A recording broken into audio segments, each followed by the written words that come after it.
कई भक्त कहते हैं जी हमें मेरे 3 दिन मंत्र ना जपा, मैंने 4-5 दिन मैंने नाम नहीं जपा। क्यों नहीं जपा? कि टेंशन हो गई थी। अब भले आदमी टेंशन तो हो जा, खैर टेंशन भी हो जाए, लेकिन भगवान की भक्ति भी अपना करता रहे दुखी सुखी होकर। उस टेंशन को भी पड़ी रहेगी, लेकिन मंत्र भी थोड़ा बहुत कर लेना चाहिए, छोड़ना नहीं चाहिए। अब ये तो मंत्र इस काल ने तो इतनी टेंशन कर रखी है इस प्राणी के साथ में, गिनती है को ना। घर में को वासनी हो जाए तो टेंशन, और छोटे मोटे व्यवसाय में 100 घाटे बाद उसमें टेंशन, पता नहीं कितने प्रकार की समस्याएं हमारे जान में डाल रखी है काल ने। काल का ये उद्देश्य है कि ये भक्ति ना करें। जब इनको मनुष्य शरीर प्राप्त हो तब तो इनमें इतनी टेंशन भर दी या विकार भर दिए, कोई घुट्टी लावे, कोई जुआ खेले, कोई दारू पीवे, बीड़ी पीवे, सिगरेट पीवे, कोई 2 नंबर के काम में, कोई कोठी बनाने के काम में, यानी को इनको सबको ऐसा व्यस्त कर रखा है कि फुर्सत को ना। और फिर अब ये है भक्ति का समय आ गया, अब ये भक्ति युग आ गया, भक्ति का काल आ गया, समय भक्ति काल, बिजली पीढ़ी आएगी।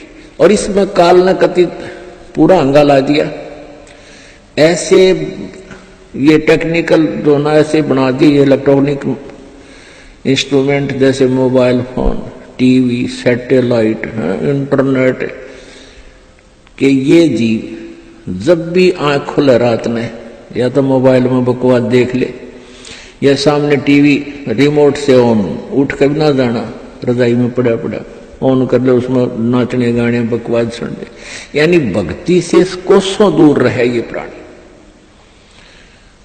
अब इसने कितना कुछ, अभी 20-30 वर्ष से आप देख रहे हो कितना कुछ इस साइंस ने तरक्की कर दी, या काल गिवन है, इस काल ने दे रखी है।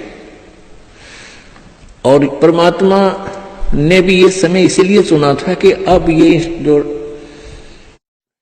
जो साइंस के इंस्ट्रूमेंट हैं ये हमारा काम आएंगे।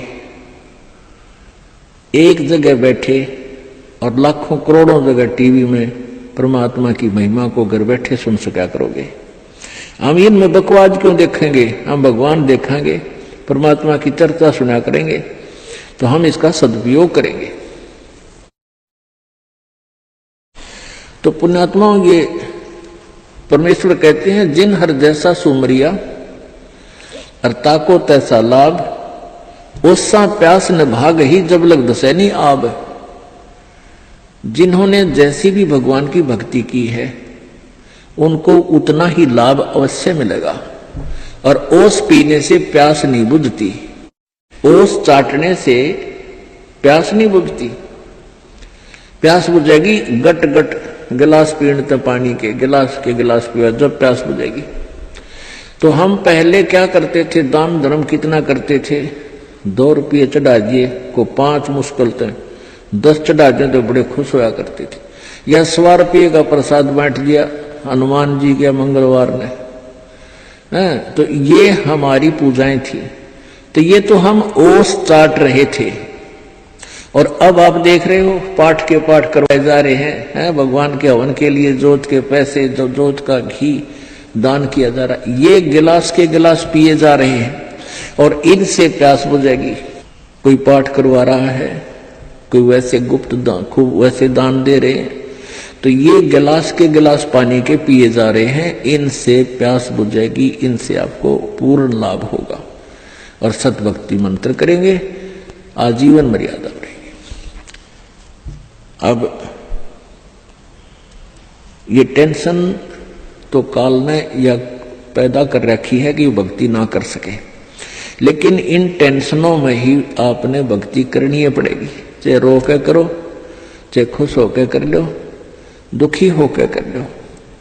मान लीजिए कोई घर का सदस्य उपदेशी नहीं था, उसकी मृत्यु होगी, दुख तो बहुत आता है, क्योंकि हमारा एक हमारे अंदर एक ऐसी व्यवस्था बन गई, हम रह नहीं सकते, रोना भी पड़ेगा, भाई खूब बुरा हाल विलाप भी करेंगे। लेकिन फिर भगवान भी फिर याद रखे, परमात्मा ये क्या ले गए इतने दिन, उन बातों ने ध्यान रखे कि ये क्या लेके गया।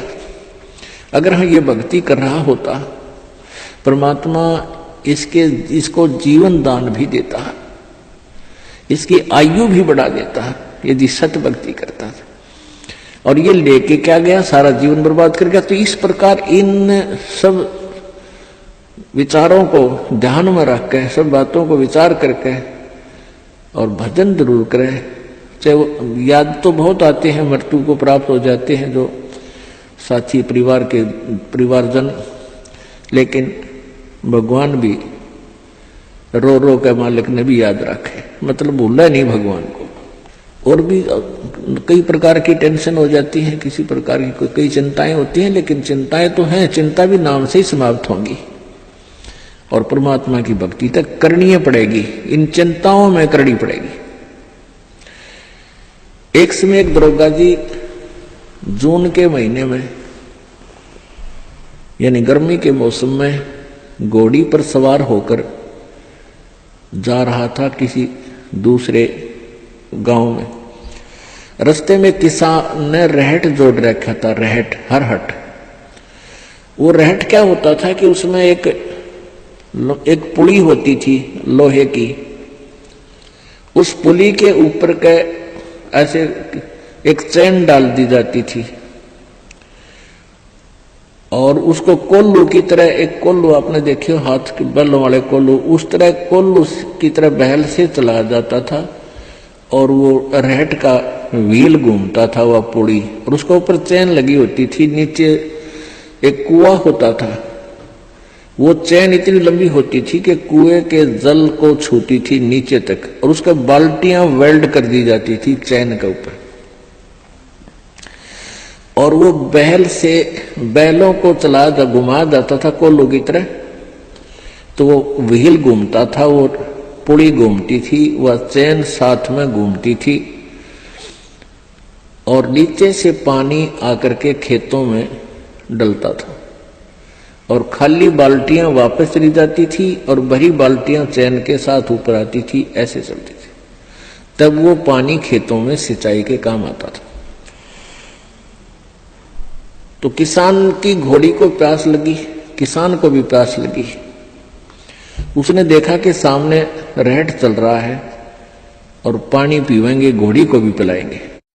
अब जो ही इस घोड़ी को निकट लाया वो दरोगा यानी वैसे तो रहट के अंदर से आवाज आया करती थी, वैसे जुगाड़ होया करते थे। वो व्हील व्याल चढ़ा रखे थे, वो चर चू करके वह काफी जोर की आवाज आती थी उससे। वह घोड़ी उस चरचू ने सुनकर, चींचू ने सुनकर और वह फड़क गई, एक किला दूर जाके डटी। दरोगा जी गुस्से में हो गए, करे किसान या चू चू बंद कर दे भाई, ची चू बंद कर दे, मेरी घोड़ी डर रही है, मैंने पानी पीना और पिलाना है। अब किसान ने वो बैल रोक दिए, जो बैल चल रहे थे, कोल्लू को सा फिरा रहे थे, उससे वो चलने से आवाज आ रही थी, पानी भी आ रहा था। तो किसान ने वह बैल रोक दिया तो पानी आना, जल आना भी बंद हो गया और आगे जल सीधा खेत में जा रहा था। खेत में जल साथ साथ वह जमीन प्यासी थी, पी रही थी। जल घोड़ी के पीने योग्य एकत्रित नहीं रहा। घोड़ी निकट आई, जल था नहीं। दरोगा जी ने कहा कि एक किसान जल निकाल। उसने फिर बैल का डंडा मार दिया, बैल चला तो चू ची चू, फिर हुई घोड़ी, फिर भागी। वो किसान को उसने कहा, दरोगा ने गया चू चू बंद करवा, ची चू बंद कर। उसने फिर बैल रोक दिया, वो फिर घोड़ी लिया, पानी पाया नहीं। तब वो किसान बोला, दरोगा जी इस ची चू में पी गए तो पी गए ना, दोनों मरोगे तुम। तो ये ची चू में ही पीना पड़ेगा ये जल, राम नाम का भाई। जब राम नाम बंद कर दिया तो भक्ति गई, वह चू चू तो फिर फायदा क्या हुआ, वह टेंशन तो सह से भक्ति और बर्बाद होगी। तो इस ची चू में पानी पीना पड़ेगा, जल पीना पड़ेगा भाई, हिम्मत रखो और एक दिन परमात्मा ऐसी कृपा करेगा या ची चू भी बंद हो जाएगी, क्योंकि परमात्मा के नाम से सब दुख दूर होते हैं।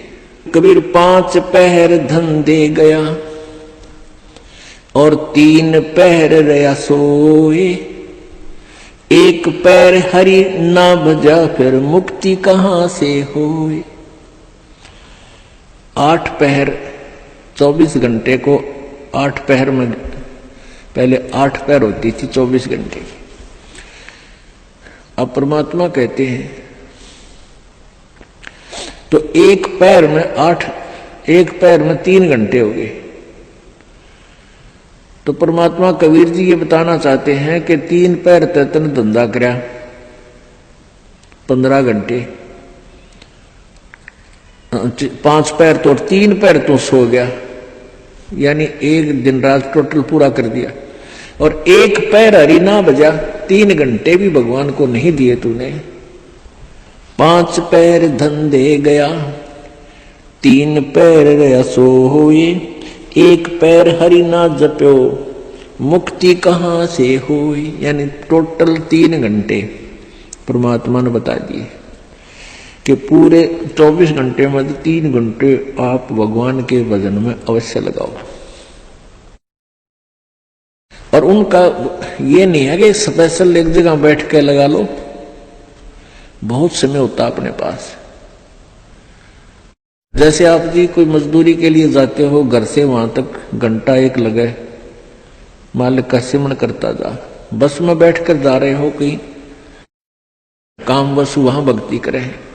खेतों में जा रहे हो, खेतों से घर से लेकर वहां तक जो खूब भक्ति करे, अपना मंत्र ने याद रखे। और बहुत से ऐसे कार्य हैं जो काम करते करते भी हम भगवान की भक्ति कर सकते हैं। जैसे खेत में आली हल जोतता है, हमने देखे पहले ही आली में लक्ष्मी चंद की रागनी गाए जाते, हल भी जोड़े जाते। तो वह भगवान की भक्ति भी करे, कभी आरती करने लग जाए, कभी भगवान की वाणी बोलने लग जाए। कोई फिल्मी गाने गावे है, कोई और बकवास सोच रहा है। तो इस प्रकार हमने अपना सुमन में 3 घंटे का समय निकालना चाहिए। जैसे सुबह का नित्यनेम आध पौना घंटा लगता है, 15 मिनट की असुर निकंदरमणि 1 घंटा तो हो गया। आध 35 मिनट की आरती होती है, 1.5 घंटा, बाकी 1.5 घंटा आपका सिमरन भी हो जाना। सिमरन आध घंटा मंत्र, 1 घंटे का श्वास का सिमरन। तो इतना भी आप कंटिन्यू कर लोगे तो भी आपका बेड़ा पार।